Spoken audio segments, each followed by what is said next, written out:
Take a listen to this. A musician might call it a chord, a combination of notes, in this case 3. But a mathematician might describe it as a complex sound wave, a signal of air pressure as a function of time that, similar to a chord, can be described as a combination of simple frequencies, in this case 3. Now, while our musician can use his ear to pick out the notes in this chord like ingredients in the cake recipe, our mathematician can do the same to our signal or any signal with one of the most important functions of all time, the Fourier transform.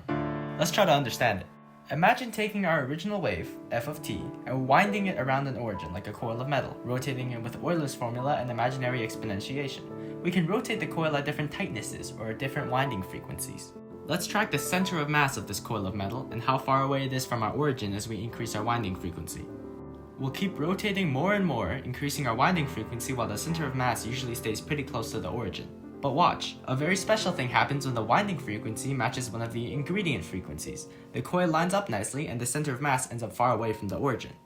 Finish winding and we have a new graph with spikes at all of the ingredient frequencies, a graph of the same original signal shifted from a domain of time to frequency. Great, we've deciphered the recipe and found our ingredient frequencies. But remember that we can do this to any audio signal, so we can do a lot of useful things to sound in the frequency domain, like removing noise from recordings, equalizing audio by filtering certain frequencies, and compressing files by approximating their signals with less information. We can even extend these frequencies to 2D brightness values to find the ingredients of digital images, letting us process images in 2D frequency space in all sorts of ways. Still, we're only scratching the surface of the applications of the Fourier transform. Converting from time to frequency is at the heart of the quantum uncertainty principle relating location and momentum of particles, connected to the distribution of prime numbers, and is fundamental to the solving of partial differential equations. It's crazy just how widespread this formula is, from physics to math, and yes, to music, if we just take a moment and listen.